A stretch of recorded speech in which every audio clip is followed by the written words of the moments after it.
Okay, so we are going to be doing a topic called mindful eating. Now, mindful eating is a technique that helps you to gain control over your eating habits. It's been shown to promote weight loss, reduce binge eating, and help you to feel better on your journey to success. So in this we explain what mindful eating is, how it works, and what you need to do to get started. Basically, there are 10 tips. Okay, number one is about portion size. So make sure your portion size is precise. Don't just eyeball it and go, oh yeah, that's about right. Measure it, especially the first time, and then you can eyeball it maybe. Interesting fact, those who don't have a problem with their weight actually eat 20% less than they think they do. But guess what? Those who are overweight underestimate their portion size by 30 to 40%, which is almost double. So could there be a connection? Tip number 2, don't eat directly from the packet. Because guess what? You're going to eat all of them. Well, I would anyway. So, you know, this isn't one serving, is it? So, better thing to do is decant them into a little, something like this, or a small plastic bag, so that you've measured your portion size. And they taste better. Tip number 3 is about distractions. In the US, 91% of people tend to watch TV while eating their meals. The effect of this is that many people overeat because they are distracted. Similarly, if you eat while driving or eating in the cinema, it's quite easy to consume too many calories. So if you're watching something, Netflix on your iPad or whatever, try and avoid, picking up the pack of biscuits and just snacking on the whole lot. 4. Improve your habits. What do you do when you're bored? You think of food, don't you? Or some people do. Oh, it's 10 o'clock. It's time for my snacks. It's time for my packet of crisps. So, or whatever it is, chocolate bar.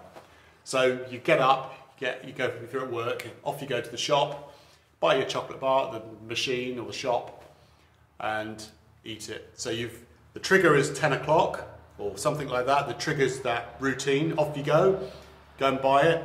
The reward is you're eating the chocolate bar. You've established a habit if you do that long enough. So what can you do about that? Well, instead of eating something unhealthy like this, place it with a healthy snack instead. So that reward is a healthy reward rather than an unhealthy one. So tip number 5 is about large packets. It's similar to tip number 2, which is about eating out of the bag. If you eat out of a bigger bag or eat out of a bigger plate or whatever, you're much more likely to overeat. So size in this regard definitely matters. There was one test where people were given half a bag of M&Ms. On average, guess how many sweets they ate? So they're given half a bag, so they're restricted to how much they can eat. They ate 71 sweets. The test continued to try the whole bag with some people. They were given the whole bag. Guess how many sweets they ate? Well, you're probably not surprised, but 137 sweets. So by using a bigger packet, a bigger portion, guess how many more calories those people that ate the 137 sweets ate? Okay, 300 calories more. That's not something you want to be doing when you're trying to restrict your calories. And that's almost a whole dinner for those of us who are trying to lose weight. So by eating out of a larger packet, you are eating 20 to 30% more than you realise, and therefore more than you probably want to. So restrict the size of what you're eating. If you serve food on a large plate, you'll tend to eat more. You'll eat more quickly because you've got more food to get through and it looks a lot more. So you'll take longer to realise that you're getting full. Whereas if you eat off a smaller plate, you'll take your time and your stomach will be able to you'll catch up with your brain, or the other way around, and you'll realise that you're fuller a lot quicker. Alan Sugar accidentally discovered that eating with a smaller fork, he calls it the small fork diet. It's on YouTube. We watched this clip. So if you eat with a big fork, then you can obviously, you know, get through your food a lot quicker, and your body and your stomach won't even realise that it's full. If you have a smaller plate and a smaller fork, that will take you longer, and then your brain will realise that your stomach's full and you won't eat so much, but also there's obviously less on the plate and you'll dish up less. So by restricting the container, or you know, the bag, the plate, the fork, you are definitely going to feel full quicker, and you're not going to overeat and eat less calories. So go for the smaller. Number 6. So if you're trying to restrict calories, you want to do that if you can with someone else. If you're eating, you want to do that with someone else who's also restricting the calories as well. Much harder if if you're in a family and everybody's eating normally and you're the only one restricting your calories. It's going to be so much more difficult. So husband and wife, if you can do it with somebody else, it's going to be that much easier. Tip number 7. You're more likely to eat food that is visible. Out of sight is out of mind. So this banana, if it's in front of me all the time, that's all I can see. It's pretty likely after a period of time I'm going to eat it, isn't it? So put the food out of sight, cover it up, hide it away. In one experiment, they put some Snickers bars in a transparent dish, and they also put a Snickers bar in an opaque one. And guess what? People were more likely to eat the visible one than the one in the opaque dish. In fact, it was 72% more likely to eat the visible one. So it makes a difference, doesn't it?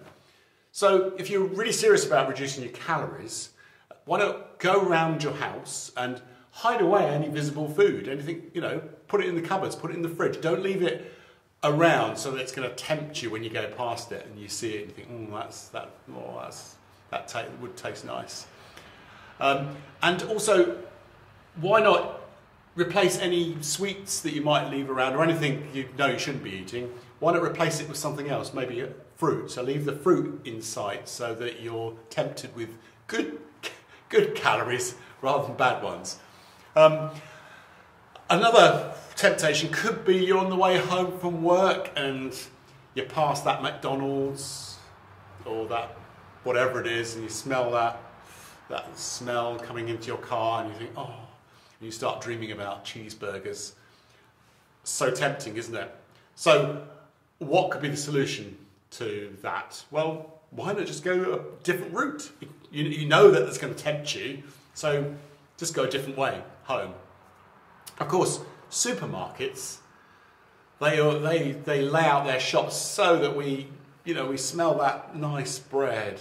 We've only gone in there to go get some Marmite or something, and we end up with a whole load of other things because they know they're clever and they work on our psychology.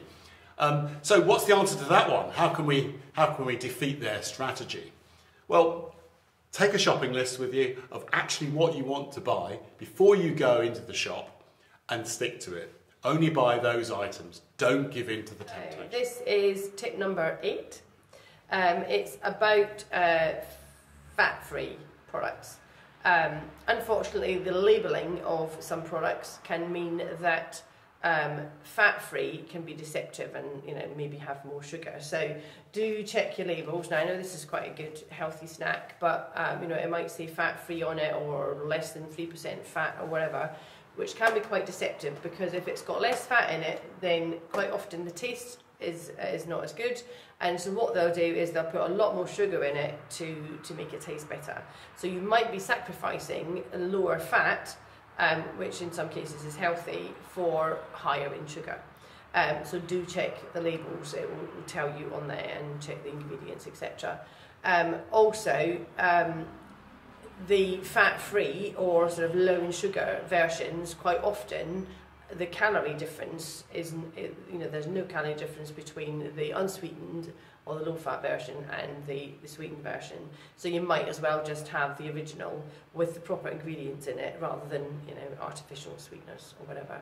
So it's definitely important to check the labels so that the calories you're eating are as healthy. 9. Avoid calorie-dense foods. What do I mean by that? Well, we can start off with donuts, very calorie-dense. Also, things like fruit juices, they sound healthy, don't they? But actually they're not that healthy. They're packed full of sugar. Much better choice would be to eat whole fruit, you know, a real banana or an apple or an orange, etc. They'll also make you feel much fuller as well, which is the other advantage, so you won't eat too much. Additionally, be careful of dried fruits. So they're also very calorie dense. So something like this dried pack of mangoes per serving, guess how many calories are in there? 99 calories. These mixed nuts, oh dear, per serving they're worse. 167 calories per serving. So you're better off really having a banana. That's about 50 to 60 calories, depending on the size of the banana. Yeah, so much better choice, much healthier choice. Number 10 is eat filling foods, because then you're less likely to eat more calories overall. So choose filling foods which generally take longer to eat. You'll feel fuller quicker. Plenty of non-starchy vegetables are good. So you know, if you're feeling a bit peckish, carrot sticks, you know, with mayonnaise or something. As an example, sort of a contrast, if you take an unhealthy, calorie-dense breakfast, then you're going to feel hungry after you've eaten it very quickly.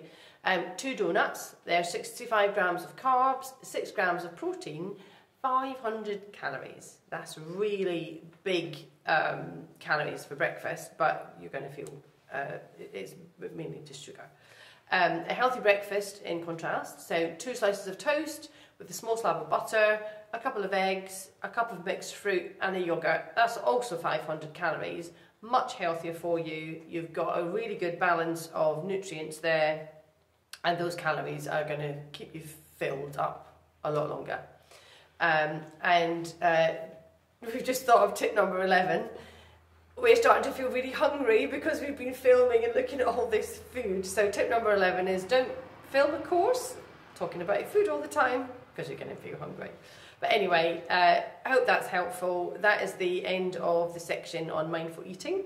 So go away and practice those. I hope that helps to just get everything in control.